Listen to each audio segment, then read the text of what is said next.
안녕하세요. 김태원의 현미한 투자자 방송 시작하겠습니다.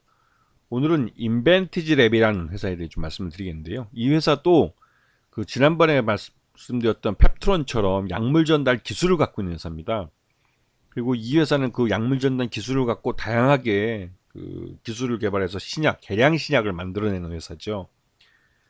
이 회사가 주력으로 삼고 있는 건 약물 지속성 주사제입니다. 기존에 매일 먹어야 되는 경구제를 이 주사 한 방으로 뭐 일주일치나 한 달치를 대체할 수 있도록 해주는 기술인데요.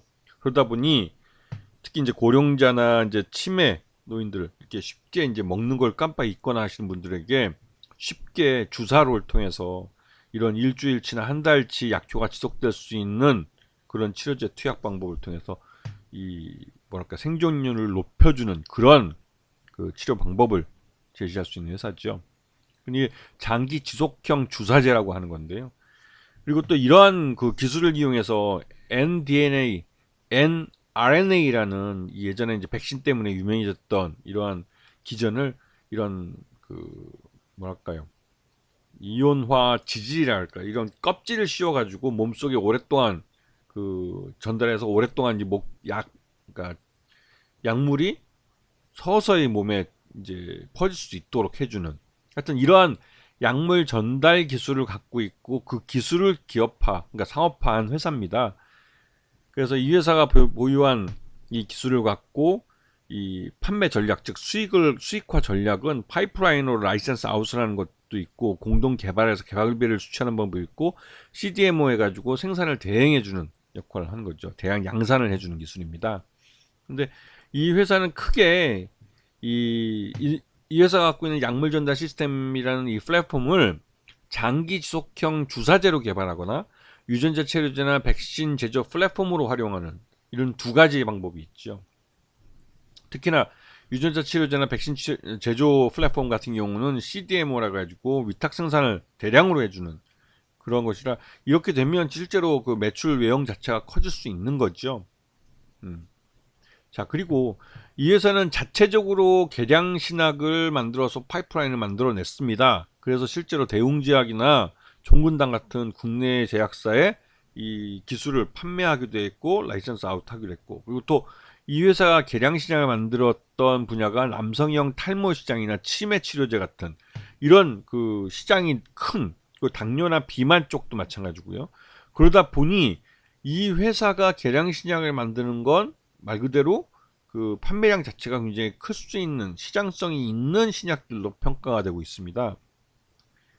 그리고 최근 들어서 이 신약 파이프라인으로 개발하고 있는 부분은 이 류마티스 관절염 치료제나 다발성 경화증 치료제, 알츠하이머 같은 또 치매 이런 그 뭐랄까 이제 이 시장 자체가 블록버스터급인 이 약들을 개발하고 있죠.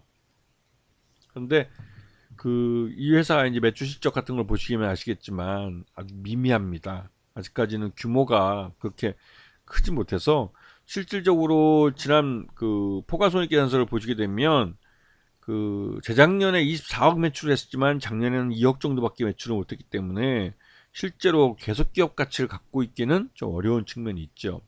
거기다가 이 파생 상품 즉 전환사채나 이제 상환전환 우선주가 행사되면서 이에 따라서 대규모 그 회계상 손실이 발생했습니다. 근데 이 부분은 뭐 당장 그 회사가 보유하고 있는 현금이 나가는 게 아니기 때문에 자 그리고 최대 유지분이 상장한 지 얼마 안 되기 때문에 아직은 20.51%로 꽤 많은 편입니다. 하지만 지금처럼 계속 적자가 나면 이 신규 개발비를 좀 만들어내기 위해서라도 계속 증자를 할 수밖에 없기 때문에 주당 가치는 계속 희석될 수밖에 없는 상태라고 볼 수가 있죠. 자, 그리고 최근 들어서 이제 유한양행과 이런 그 이 장기 지속형 주사제에 대한 이 공동 연구 계약을 맺었습니다. 이제 이런 걸 통해서 이제 이 어떤 유효한 약품을 찾아내면 그거 갖고 이제 라이선스 아웃도 맺을 수도 있겠죠. 그래서 이런 계약을 유한양행과 맺은 게 뭐 나름대로 이제 그 이 수익화에 대한 기대감을 좀 갖게 하는 방향, 그러니까 그 기회가 되고 있습니다. 하지만 인벤티지 랩 기본적으로 보셔서 앞에서 보셔서 알겠지만 이 수익성 자체가 의문시되고 있는 그런 회사죠. 그렇기 때문에 수익성이 없기 때문에 더더욱 지금 어려운 상황에 있고, 네. 그래서 그 지금 현재 시장에서 비만 치료제나 당뇨 치료제 때문에 이러한 장기 지속성 주사제 같은 이런 기술을 갖고 있는 업체들이 시장에서 빛을 보고 있지만, 실질적으로 이런 회사들이 인벤티지랩이나 아까 말했던 펩트론이나 이런 회사들이 실제로 이러한 비만 치료제나 당뇨병 치료제를 갖고 있는 회사들의 파트너사로 선정될지는 아직까지 불확실성이 큽니다. 그래서 시장이 만들어낸 기대감 때문에, 막연한 기대감에 이러한 종목들을 잡고 기다리시면 솔직히 좀 그 낭패를 보실 수도 있어요. 왜냐면 지금 당장 수익을 못 낼 뿐만 아니라 그렇게 대단한 기술이지만 그런 다국적 제약사들이 지금 당장 계약을 맺어주지 않기 때문에, 이런 회사들이 갖고 있는 기술이 그렇게 독점성이 있거나 하지도 않고, 또 비슷한 유형의 기술을 갖고 있는 회사들이 우리나라에도 뭐 비상장을 합치면 열 몇 개 회사나 된다고 알려져 있기 때문에, 그 다국적 제약사들은 그 중에서 자신에게 좀 좋은 유리한 그 뭐 조건을 제시하는 회사들하고 계약을 맺고 생산을 하면 되는 거죠. 근데 그런 부분을 좀 생각을 해보셔야 됩니다. 그래서 지금 시장 내에 뭐 비만 치료제나 당뇨병 치료제로 언급되면서, 실제로는 비만 치료제나 당뇨병 치료제가 아니라 그 치료제의 몸속 전달을 위한 그 전달체 기술, 즉 장기 지속형 주사제나 이런 기술을 갖고 있는, 이런 기술로 포장이 되어 있는 업체들은 실제로 좀 그 조심할 필요가 있는 거죠. 아시겠죠? 자, 오늘 방송 여기서 마치겠습니다. 감사합니다.